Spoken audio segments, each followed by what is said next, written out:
खामियाजा उन लोगों ने उठाया है जो पिछले 4-5 सालों से अभी भी जेल में है, सिर्फ इसलिए क्योंकि वो मोहब्बत की बात कर रहे थे, संविधान के साथ चलने की बात कर रहे थे। खालिद सैफी हो या उमर खालिद हो या शर्जील इमाम हो या BK16 के लोग हो, तो खामियाजा तो उन्होंने भुगता है और भुगत रहे हैं।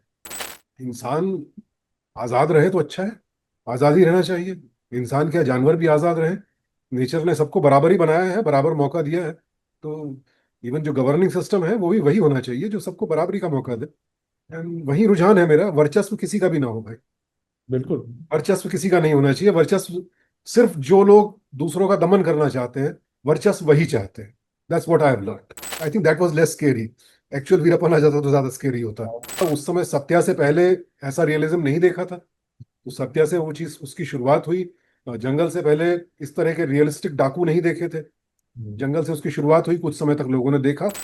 प्रोपेगेंडा फिल्में बनी हैं, हमेशा बनी हैं।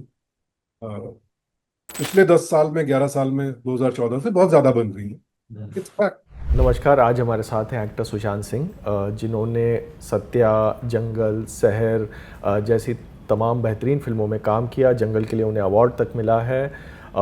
काफ़ी बेबाकी से वो अपने विचार भी रखते हैं तमाम राजनीतिक मुद्दों पर। तो उनसे आज एक ख़ास बातचीत करेंगे। और उनकी जो एक फ़िल्म है शहर, उसको तकरीबन अब 20 साल हो गए हैं इस महीने। ये हिंदुस्तान में बनी हुई शायद सबसे बेहतरीन पुलिस प्रोसीजरल है। तो आइए आप बात करते हैं एक्टर सुशांत सिंह से। तो सर, आज इंटरव्यू की शुरुआत में हम एक आपकी बड़ी ख़ास फिल्म को डिस्कस करना चाह रहे थे। जो फिल्म शहर 20 साल पहले इसी महीने में रिलीज़ हुई थी। तो मैं जानना चाह रहा था सर, ये फिल्म आपकी ज़िंदगी में आई कैसे? आप अगर थोड़ा हम सबको बता पाएंगे। जी आदित्य, सबसे पहले तो शुक्रिया भाई for inviting me to your programme. And आपके सारे दर्शकों को बिग हाय। एंड यस, शहर मेरे दिल के काफी करीब जो फिल्में हैं उनमें से एक है। एंड मुझे एहसास नहीं था, आपने बताया कि 20 साल हो गए हैं इस साल फिल्म को। मुझे जुलाई महीना याद है बिकॉज उस वक्त पहली बार बॉम्बे में बेतहाशा फ्लडिंग हुई थी भाई। तो फिल्म का मुहूर्त बहुत अच्छा नहीं गया था। बारिश की वजह से लोग बहुत देखने आए नहीं थे भाई। I remember that, I think 26 July was the date. मतलब it was not a huge, ऐसा कोई इंसिडेंट नहीं था कि कैसे मिली फिल्म। फोन आया एंड बताया गया कि साहब ऐसे ऐसे कबीर कौशिक जो हैं फिल्म मेकर हैं और वो आपसे बात करना चाहते हैं। उनसे बात हुई, मिलने गया, उन्होंने कहानी सुनाई। कहानी मुझे बहुत इंटरेस्टिंग लगी। मैं कहीं ना कहीं आई थिंक शायद अरशद वारसी वाला जो कैरेक्टर है, मैं मन ही मन उसमें इंटरेस्टेड था। बिकॉज अच्छा। हाँ, नेगेटिव तो मतलब मैं कर ही रहा था, मिल रहे थे। सो जी। Wants to change for a variation. I was thinking कि दैट, बट उसमें पता चला कि अरशद वारसी कास्ट हो चुके हैं already and this is the role. So I said fine, या फिर बातचीत हुई, जो भी नेगोशिएशंस होने थे, and then I was on. ऐसी कोई बहुत कशमकश या ऐसा कोई स्ट्रगल नहीं था कि ये फिल्म मुझे हासिल करनी पड़ी या क्या हुआ। It was, and I am thankful कि इतना आसानी से एक फिल्म मेरे पास आई, चल करके, जो इतनी अच्छी फिल्म थी। होल कहानी के साथ एक्चुअली मुझे कबीर ने जो इसके रिसर्च नोट्स, जो उन्होंने रिसर्च की थी फिल्म के ऊपर, वो दिए थे, जिसमें अच्छा। एक्चुअल इंसिडेंट्स और सबके नाम, STF वगैरह लोगों के नाम, और एग्जैक्टली क्या क्या कैसे कैसे हुआ था, वो सारे नोट्स थे। And I found that very very thrilling. तो श्री प्रकाश शुक्ला पर बेस्ड है शायद ये, जो ईस्टर्न यूपी के 90s में बड़े मशहूर डॉन हुआ करते थे, गैंगस्टर हुआ करते थे। तो आपने सुना था उनके बारे में पहले?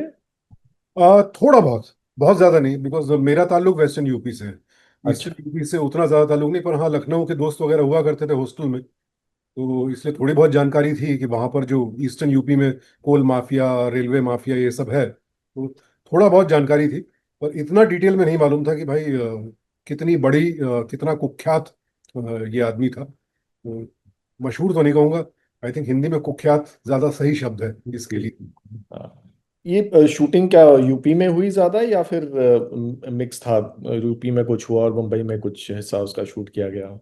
एक्चुअली यूपी में इसकी शूटिंग बहुत कम हुई। अच्छा। ज्यादातर शूटिंग मुंबई में ही हुई। और जो डायरेक्टर साहब हैं उन्होंने लोकेशंस इस तरह से चुनी थी। और उसके बाद जो एक्सटीरियर के कुछ शॉट्स, वाइड शॉट्स, लखनऊ और यूपी वगैरह जाकर के लिए उन्होंने, तो जिस तरह से उसको एडिट किया और मिक्स किया तो ऐसा लगता है कि पूरी फिल्म एक्चुअली यूपी में ही शूट हुई है। वाकई में, हाँ। तो it was very very cleverly done. Mumbai में यहाँ पर हम लोगों ने एसएल स्टूडियो की तरफ है जो बिल्कुल बाहर पुराना स्टूडियो है, वहाँ किया काम। कमालिस्तान में कुछ शूटिंग की। रेलवे ट्रैक्स के लिए हम लोग वलसाड़ गए थे, ओके। वहाँ पर किया हमने। तो एक्चुअली आप जब ओपन एरिया में चले जाओ, खुले खेत हैं और ट्रैक है, तो वो हिंदुस्तान के किसी भी इलाके में चले जाओ तकरीबन एक से ही दिखता है। Unless you are in Maharashtra में, आप नारियल के पेड़ अवॉइड कर लें या साउथ हम्म। की तरफ ना जाएं। तो इवन द ट्रेन क्लाइमैक्स जो था, वो मुंबई से वलसाड़ की एक ट्रेन हायर की गई थी, तो वो अप डाउन हम लोग करते रहे, 3-4 दिन उसमें लगा था।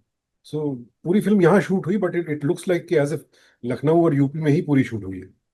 वाकई। और आई थिंक वो रेल ट्रैक्स बहुत इंपॉर्टेंट है पूरी फिल्म में, I train think hidden. Train and train tracks are एक कैरेक्टर है, वो एक किरदार है फिल्म में। जी। सर, ये अरशद वारसी साहब ने एक संदेश के इंटरव्यू में कहा था कि काश ज्यादा लोगों ने ये फिल्म उस वक्त देखी होती। तो क्या आपको भी लगता है कि उस वक्त इस फिल्म को वैसा रिस्पांस नहीं मिला? अभी तो खैर it is known as one of India's best police procedurals, पर उस वक्त क्या आपको लगता है वैसा रिस्पांस मिलना चाहिए था जो उस वक्त नहीं मिल पाया? अब यार ये तो डेफिनेटली, अब एक फिल्म जब अच्छी बनती है, और सिर्फ इसलिए नहीं क्योंकि मैंने की है और मैं उस फिल्म में हूँ इसलिए, पर वो फिल्म वाकई अच्छी फिल्म बनी। और उस डायरेक्टर को एज अ डायरेक्टर प्रोड्यूसर और ज्यादा एनकरेजमेंट मिलता, तो वो और लंबे समय तक काम करते। तो उसके बाद एक फिल्म जब नहीं चलती है अच्छी होने के बावजूद, तो फिर अगली फिल्म बनाना एक बड़ा स्ट्रगल हो जाता है। चलती तो सबसे ज्यादा तो I would have been happy for the director. उन्होंने खुद प्रोड्यूस की थी और डायरेक्ट की थी, तो उनको अगर इसका सही फायदा मिलता। बाकी ज्यादा लोग देखते तो जाहिर सी बात है अरशद और मुझे भी कहीं ज्यादा उस फिल्म का फायदा मिलता। बट देन हर फिल्म की अपनी किस्मत होती है। What can you do. End of the day ये है कि आज भी वो इट्स अ कल्ट फिल्म। लोग सराहते हैं, याद रखते हैं उसको। एंड उस फिल्म के 20 साल होने पर आप इंटरव्यू ले रहे हैं, that itself I think is a huge compliment to the movie. तो अब भी लोग आपके पास आते हैं, कहते हैं कि वो, अरे वो क्या बढ़िया फिल्म। जी हाँ, जी हाँ, जी, बिल्कुल बिल्कुल। कुछ चुनिंदा फिल्में जो जिनकी बात होती है जब भी, तो अगर भगत सिंह, कुछ लोग भगत सिंह का नाम लेते हैं, तो कुछ लोग शहर का नाम लेते हैं। और खासकर मैं उत्तर की तरफ चला जाऊं, नॉर्थ में, तो जी। तकरीबन कोई आदमी ऐसा नहीं मिलता है जिसने शहर ना देखी हो, या जो जिसके लिए शहर पसंदीदा फिल्म ना हो। बहुत से लोग मिलते हैं जो कहते हैं सर हमने 25 बार देखी है, 50 बार देखी है, 100 बार देखी है फिल्म। मैंने भी 20 के ज्यादा बार देखी, कल रात फिर से देखी मैंने इस इंटरव्यू की तैयारी करने के लिए। और नीचे भी मैं कमेंट्स में देख रहा था कि who all in 2025 June, who all in 2025 जुलाई। तो अभी इस महीने तक लोग देख रहे हैं। यानी इस किस्म की इस फिल्म की पॉपुलैरिटी है। मेरे ख्याल गैंगस्टर और पुलिस प्रोसीजरल जॉनर में बेहतरीन फिल्मों में से एक है। एक चीज सर, मैंने आपके यानी शहर में जो कैरेक्टर था गजराज सिंह का, या जंगल में दुर्गा नारायण चौधरी का था, या हाल में आपने एक मेरे ख्याल वेब सीरीज की थी सिटी ऑफ ड्रीम्स। तो तीनों में मैं एक चीज कर रहा था, तीनों में आप गैंगस्टर क्रिमिनल की भूमिका कर रहे हैं, लेकिन आपके डायलॉग्स बहुत कम है। आप काफी कुछ साइलेंसेस के जरिए आप कम्युनिकेट करते हैं। तो ये कितना मुश्किल होता है ये बिना डायलॉग के एक इविल का माहौल बनाना? सिटी ऑफ ड्रीम्स में बहुत मुश्किल था, बहुत मुश्किल था। बट यूजुअली मेरे लिए एज एन एक्टर, मैं खुद भी प्रेफर करता हूँ कि डायलॉग्स बहुत कम हो। बिकॉज यूजुअली शब्द जो हैं वो अर्थ को लिमिटेड कर देते हैं, मायने बंध जाते हैं जैसे ही आप शब्दों का इस्तेमाल करते हैं। और शब्द ना हो तो विद एक्सप्रेशन आप इतना कुछ कन्वे कर सकते हैं जो असीमित है। मैं एज एन एक्टर मैंने वो हमेशा प्रेफर किया है। थैंकफुली रोल्स भी ऐसे मिले हैं जिनमें डायलॉग्स कम दिए गए, मुझे एक्सप्रेशन से ज्यादा काम करना पड़ा। सिटी ऑफ ड्रीम्स में चैलेंजिंग इसलिए हो गया था बिकॉज वो एक साइकोपैथ है, और जी। चेहरे से कभी जाहिर नहीं होता है वो सोच क्या रहा है। तो चेहरे पर कोई एक्सप्रेशन आना ही नहीं है। आई थिंक आप उस रोल में से मिल्क बोलते हैं, उसके अलावा। हाँ। That was challenging and difficult but rewarding as well. But oh, otherwise I enjoy working with least amount of dialogues, minimal जितना हो मुझे अच्छा लगता है। जबकि आपका जो लेजेंड ऑफ भगत सिंह में शहीद सुखदेव का रोल था, उसमें तो डायलॉग डिलीवरी आपकी या हमेशा वो अच्छी थी। मुझे याद है 11वीं जमात में था, हम लोग सारे उस तरह बोलने की कोशिश कर रहे थे उस वक्त। हमको सुखदेव जो थे, वो सुखदेव एक एक्सट्रोवर्ट इंसान हाँ। थे।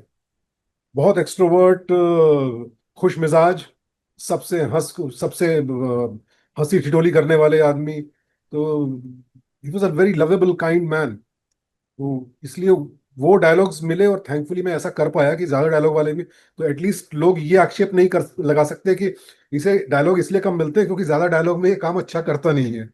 डायलॉग भी बोल लेता हूँ ठीक ठाक। हाँ। दीदी, वो एक सीन है जिसमें शायद आप कोर्ट में जय गोपाल, जो आई थिंक विटनेस बन गए थे, उनको कन्फ्रंट कर रहे थे, और वो सीन अभी भी याद रहता है। बहुत ही मूविंग सीन था। तो उसमें भी आपको काफी रिसर्च करनी होगी सुखदेव थापर का जी हाँ। रोल करने के लिए। और रिसर्च, जाहिर सी बात है, डायरेक्शन टीम ने ही ज्यादा रिसर्च की थी। जी। सुखदेव जी के बारे में बहुत ज्यादा लिखा कुछ नहीं है। हम्म। एक जो किताब है उसमें 2 ढाई पन्ने का एक चैप्टर था उनके ऊपर।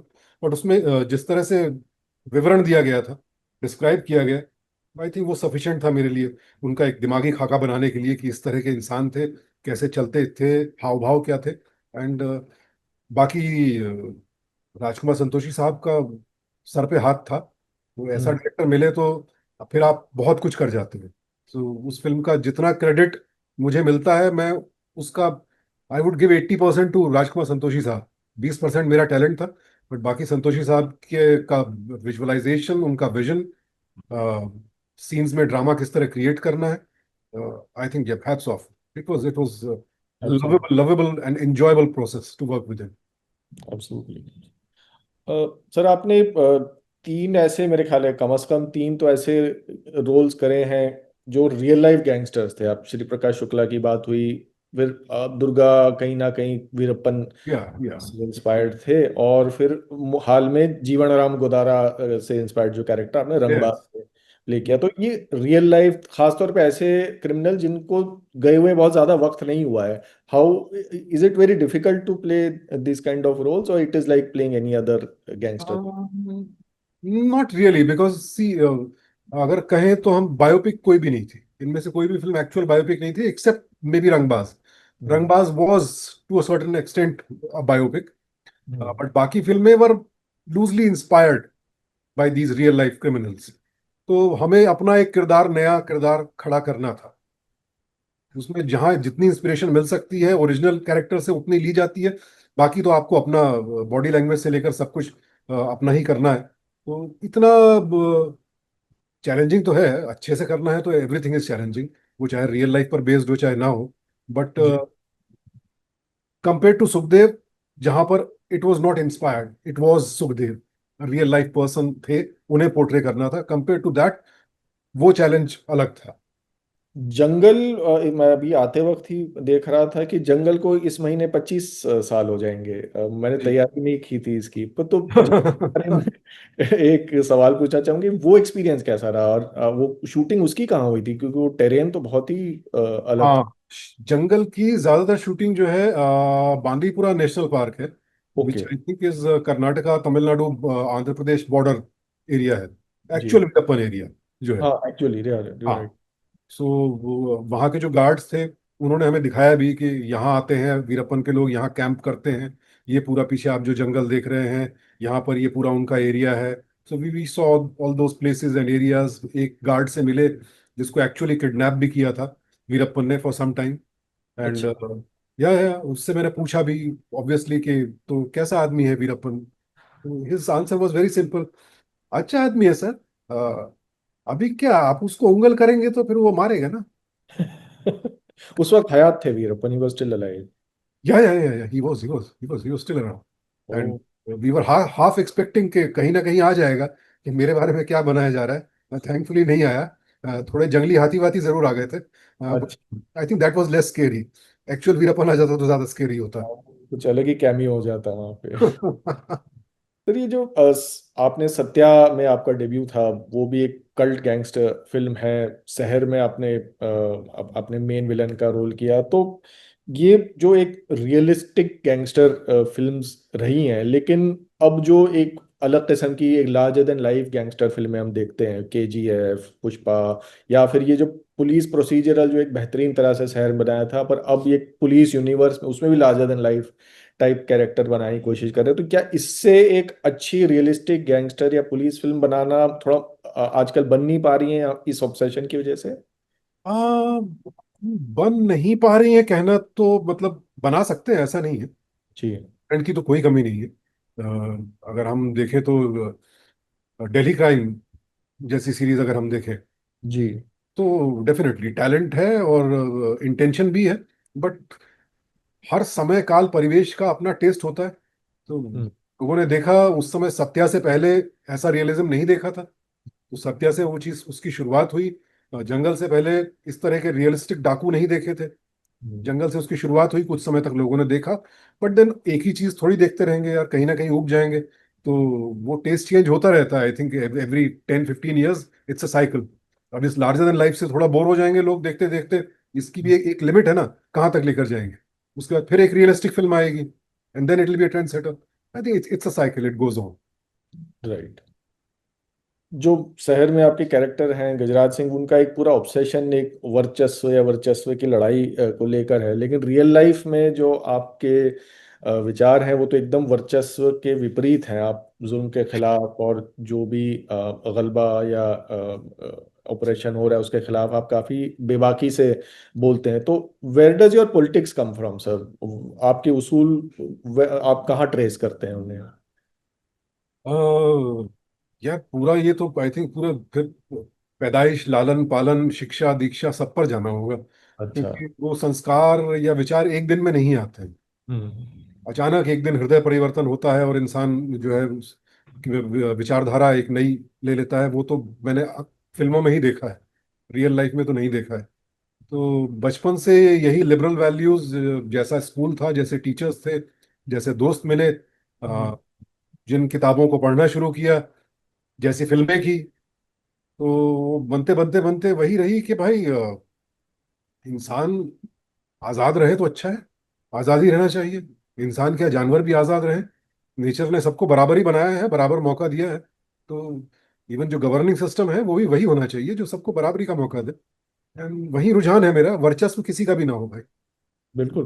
वर्चस्व किसी का नहीं होना चाहिए। वर्चस्व सिर्फ जो लोग दूसरों का दमन करना चाहते हैं, वर्चस्व वही चाहते हैं। That's what I have learned. तो बचपन और कॉलेज कहाँ पर था सर आपका? आ, बचपन भाई, स्कूलिंग मेरी बिरला विद्या मंदिर नैनीताल में हुई। उससे पहले एक दो गवर्नमेंट कॉलेजेस में पढ़ा, स्कूल्स में। नैनीताल गवर्नमेंट इंटर कॉलेज में था। भवाली एक जगह है नैनीताल के पास, वहाँ पर जीबी पंत हाई स्कूल था, वहाँ हम्म। रहा। और कॉलेज क्योड़िमल कॉलेज दिल्ली में आ गया। फिर अच्छा। इब्राहिम अलकाजी साहब मिल गए गुरु के तौर पर। वो लिविंग थिएटर में उनके साथ था। तो I think it's a series of incidents where I I kept meeting people who, जो उन्होंने यही सिखाया कि भाई सबके हक के लिए लड़ो, सिर्फ अपने हक के लिए नहीं। That's what I learned, that's what I do. पर चूंकि अभी माहौल एकदम अलग हो गया है तो इवन दैट सीम्स रेवोल्यूशनरी। हाँ, अब माहौल, अब ये बड़ी डेयरिंग वाली बात हो गई है कि आप जी। सबके हक के लिए लड़ते हैं, जो एक नॉर्मल बात होनी चाहिए किसी भी इंसान के लिए, बहुत नॉर्मल बात होनी चाहिए। जैसे वही है, अब समय काल परिस्थिति परिवेश बदल गया है। तो आज कहा जा रहा है कितना ईमानदार आदमी है, जबकि हम्म। ऐसा होना नहीं चाहिए था। होना ये चाहिए था कितना बेईमान आदमी है। कितना बेईमान आदमी है बहुत नॉर्मल है, किसी को नहीं कहा जाता। एक हम्म। आदमी जो, जिसको पैसों भरा सूटकेस मिलता है और वो लौटा देता है, तब उसकी मिसाल दी जाती है, देखिए कितना ईमानदार आदमी है। तो समय चेंज हो चुका है। ईमानदार भी विरले होते हैं और सबके हक की बात करने वाले भी विरले ही होते हैं। ये शहर में ही शायद सुहासिनी मोड़े जी का डायलॉग है कि फर्ज से बेईमानी दुनिया का सबसे आसान पेशा सबसे। है। आप यहाँ फिट बैठता है। सर, कोई खामियाजा आपको भुगतना पड़ा है अपने विचारों का, कि काफी एक्टर्स के साथ हुआ भी है ऐसा? आ, यार अभी तक हंस खेल रहा हूँ, खा कमा रहा हूँ, और मैं जेल में नहीं हूँ।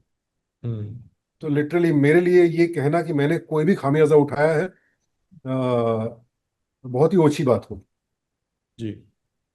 खामियाजा उन लोगों ने उठाया है जो पिछले 4-5 सालों से अभी भी जेल में है, सिर्फ इसलिए क्योंकि वो मोहब्बत की बात कर रहे थे। संविधान के साथ चलने की बात कर रहे थे, खालिद सैफी हो या उमर खालिद हो या शर्जील इमाम हो या BK-16 के लोग हो, तो खामियाजा तो उन्होंने भुगता है और भुगत रहे हैं। तो मैं किस मुंह से कहूँ कि मैंने कोई खामियाजा भुगता है? कुछ भी नहीं भुगता है। पर सावधान इंडिया शो में तो आप सीए प्रोटेस्ट के दौरान वो शो से आपका ताल्लुक खत्म हुआ था। Okay, that's done and dusted man, हो गया, खत्म बात। हम्म। बरसों हो गए उसको। I don't even think about it. Sir, Bollywood में पिछले कुछ वक्त से एक ट्रेंड नजर आ रहा है कि एक विशेष विचारधारा की फिल्में बनाई जा रही हैं और क्लियरेंस भी उन्हें मिल जा रहे हैं सेंसर से। खास जैसे अब केरला स्टोरी के डायरेक्टर ने खुद कहा कि हाँ, मैंने एक फर्जी आंकड़े पर बना दी फिल्म। तो इस ट्रेंड को आप कैसे देखते हैं कि एक तबका है बॉलीवुड का जो एक एक एक हेट वो फैलाने वाली फिल्में बना रहा है? How do you see this trend, sir? Propaganda फिल्में बनी हैं, हमेशा बनी हैं। अ, पिछले 10 साल में, 11 साल में, 2014 से बहुत ज्यादा बन रही है। It's fact. एंड कोई भी पॉलिटिकल पार्टी जो वर्चस्व चाहती है, तो उसे पता होता है कि, and it's a very old play book भाई। हम्म। फिल्म जो है बहुत बहुत स्ट्रांग मीडियम है। आपको अगर लोगों को ब्रेन वॉश करना है, प्रोपेगेंडा फैलाना है, बांटे रखना है, तो फिल्मों का इस्तेमाल किया जाता रहा है। सबने किया है। यहाँ भी हो रहा है। क्या कहें? एंड फिल्म इंडस्ट्री में ऐसा कोई थोड़ी है कि भाई कि सारे लोग फिलोसफर हैं या सब हम्म। लोग सिर्फ आर्ट के लिए ही आए थे। बिजनेसमैन हैं सब लोग। ज्यादातर लोग बिजनेस के लिए, बिजनेस है उसमें कोई गलत बात भी नहीं है। आज उन्हें फायदा इस तरफ दिख रहा है, तो क्या कहें, उन्हें क्या दोष दें? समय काल परिस्थिति ऐसी है। समय बदल जाएगा, वो लोग भी बदल जाएंगे। इंशाल्लाह। ये जो सेंसर बोर्ड का रोल है सर, एक तरफ यानी रिपोर्ट आई थी कि सितारे ज़मीर पर इन्होंने पीएम का कोट डालने का आदेश दिया, और दूसरी तरफ हम देखते हैं जसवंत सिंह खालड़ा जो पंजाब के ह्यूमन राइट्स एक्टिविस्ट थे, उनकी फिल्म पे 127 कट दिए गए हैं। तो ये जो एक कंप्लीट डबल स्टैंडर्ड्स के तहत सेंसर बोर्ड काम कर रहा है, इस पर how do you see this and how much is it affecting film makers? It has affected of course. अभी सेल्फ सेंसरशिप ही शुरू हो गई है लंबे समय से। खुद ही लोग, मैं कल ही कहीं नागेश कुकुनूर का कहीं मैं स्टेटमेंट पढ़ रहा था। उन्होंने कहा कि हम तो मतलब बनाने से पहले 20 लॉयर देखते हैं स्क्रिप्ट को, और बनाने के बाद फिर 20 लॉयर देखते हैं कि कहीं कुछ ऐसा ना हो कि अटक जाए। तो that has been going on. Then again, ठीक है, इट्स अ साइकिल यार। क्या करेंगे आप? है, अभी ऐसा है। इस पर कितना हम बोल लेंगे, कितना आप बोल लेंगे? सबको मालूम है डबल स्टैंडर्ड है या नहीं है। आपको और हमें लगता है डबल स्टैंडर्ड है। जो कर रहे हैं उनके हिसाब से तो वो स्टैंडर्ड है। Hmm. What do you do? Times will change, times always change. लोग भूल जाते हैं। तो समय बदलता है। चक्र है या पहिया है। कितने समय तक चलेगा ये नहीं मालूम है, पर बदलेगा। एंड ये समय भी देखना जरूरी है, यू वरना आर आपको जो ऑप्टिमिस्टिक। है आजादी का महत्व कहाँ से मालूम होगा कि आजादी क्या होती है, फ्रीडम ऑफ एक्सप्रेशन क्या होता है, एक एक लिबरल डेमोक्रेसी क्या होती है। जब तक वो आपके हाथ से छीनेगी नहीं, जब चीजें छिनती हैं, तब एहसास होता है कि अच्छी क्या है और बुरी क्या है। So let it be. Publicly आप you are one of the few people who speaks out. Privately क्या लोग हैं जो मौजूदा हालात से परेशान है विद इन द इंडस्ट्री, और आपसे शेयर करते हैं या सुनने में आता है? डेफिनेटली, डेफिनेटली है, लेकिन अभी हम लोग भी सब जो आई थिंक इस टॉपिक पर इतना बोल चुके हैं, इतना बात कर चुके हैं, और शायद थक गए हैं। हम्म। तो वही है, it becomes repetitive. Arm chair activism जैसा हो जाता है कि आप बैठे बैठे बात कर रहे हैं, बात कर करके होगा क्या? तो अब चीजें जब बदलेंगी तब बदलेंगी। तो best you can do is, जो लोग एक्टिवली इसके खिलाफ लड़ रहे हैं पॉलिटिकली, सोशली, आप उनका साथ देते रहे, उन्हें इंकरेज करते रहे। ये आप अपने जो सोशल मीडिया आपकी एक्टिविटी उसमें भी मैं देख रहा था कि you take a lot of effort to amplify voices rather than अपना यानी अपनी राय हाँ, के बजाय। क्योंकि मैं जो भी बोलना चाहता हूँ वो आप जैसे और कई लोग वही बात बोल रहे हैं। सो उसी चीज को रिपीट करके मुझे खुद को इंटेलिजेंट साबित करने की जरूरत महसूस होती नहीं है। जब तक बहुत कुछ ऐसा इशू हो कि यार नहीं, इस पर मुझे अपनी राय रख देनी चाहिए ताकि लोगों को लगे मैं एक्टिवली यहाँ पर खड़ा हूँ, सो दैट थोड़ा और लोग गैल्वनाइज हो, मोबिलाइज हो, वहां पर मैं बोल देता हूँ, वरना पहले ज्यादा बोलता था, तो धीरे धीरे एहसास हुआ कि इतना बोलने की जरूरत है नहीं। आप चुपचाप अपने से ज्यादा इंटेलिजेंट लोगों को सपोर्ट करते रहे, वो भी बेहतर ही होता है, शायद ठीक होता है वो। बहुत बहुत शुक्रिया सर। मेरा ख्याल है हाफ एन आवर भी हो गया हमारा, पर आपने वक्त निकाला, thank you very much sir. Thank you Aditya, thank you for having me again. आप सबको शुभकामनाएं, all the best and keep up the good work. Thank you so much sir.